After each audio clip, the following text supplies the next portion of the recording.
Good morning. I'm going to read to you a Chinese folk legend based on the Monster Yen.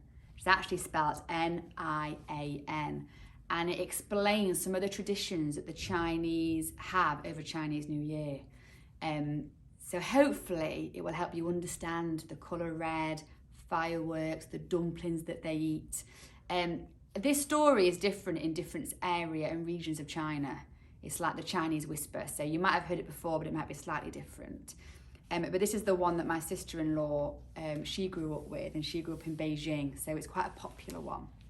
So hopefully you will enjoy it. So there was a monster called Monster Nian who lived in the deep sea and slept all year round. He had a crocodile body, antlers on his head, sharp horns, and was covered in hair.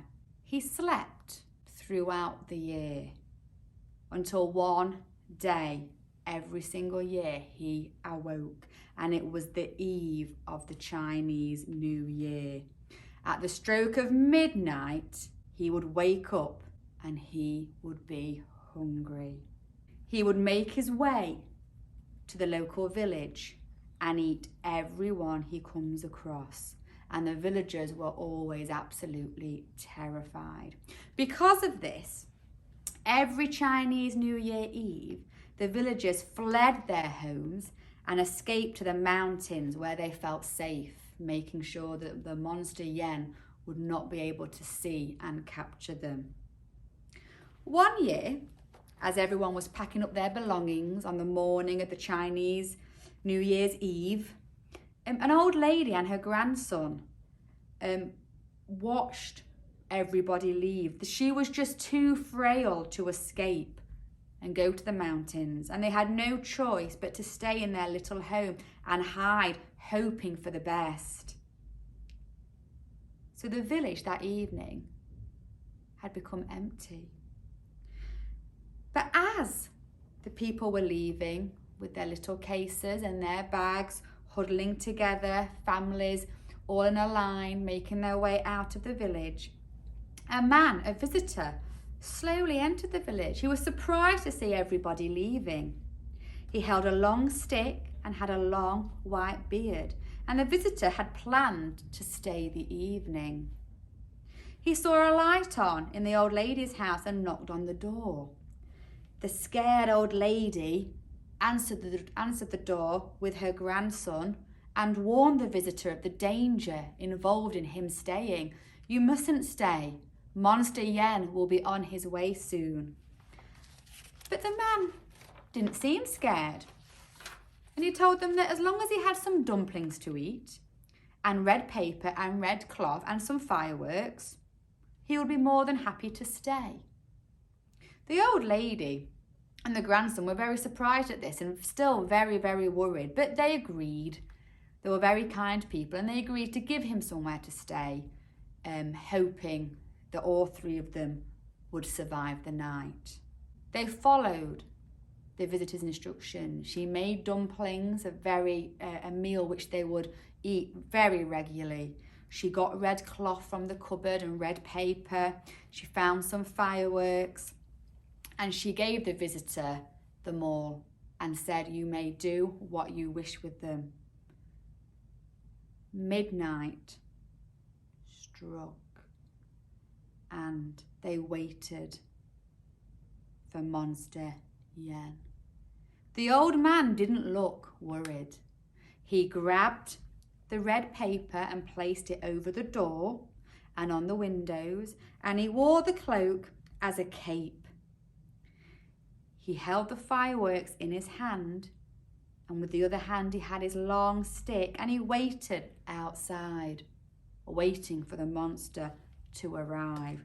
The old lady and grandson stayed inside. They huddled in a corner together, shaking with fear, thinking that this visitor doesn't realise what's about to happen and he's going to get eaten by Monster Yen. So they stayed on their own in the dark, hoping that the monster would think that the village was empty.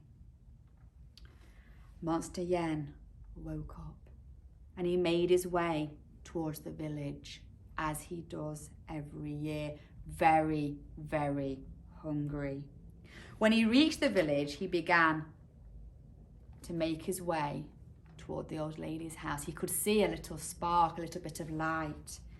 Not knowing what it was, he made his way up the hill and he saw a man standing outside. And from a distance, he thought, oh, fantastic.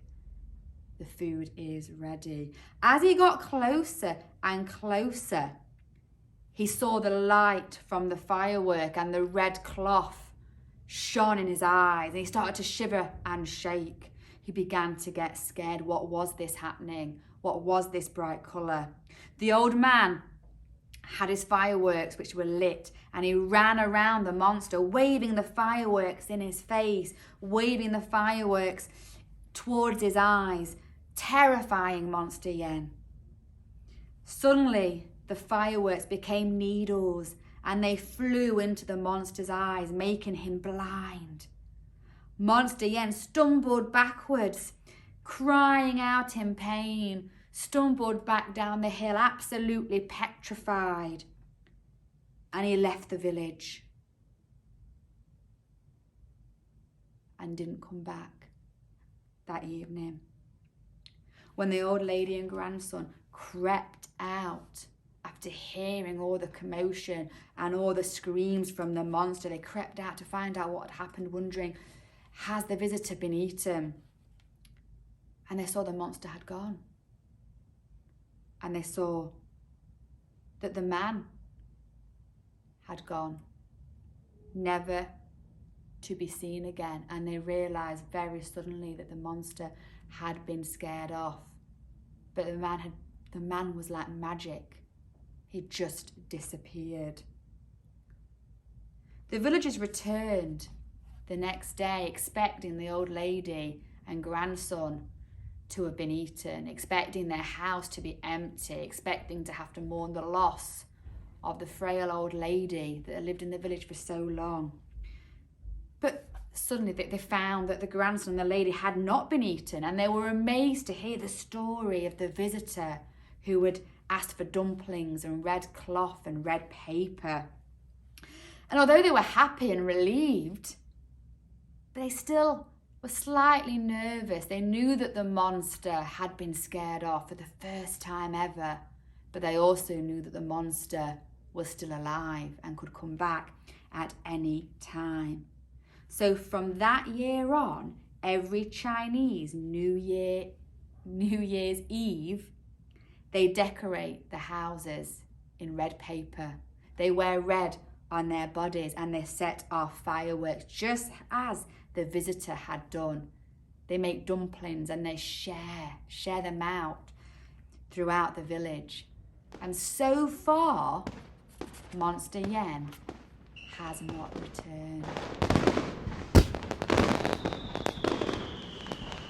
And that is one of the reasons why we're asking everyone to wear red tomorrow, which is this colour of not only luck, but it scares Monster Yen away.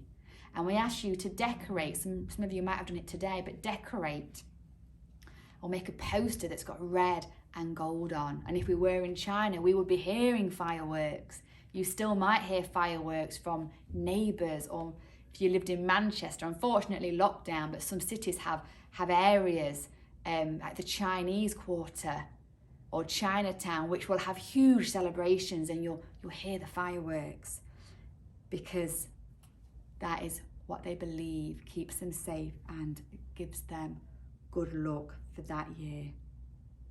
So wear red tomorrow.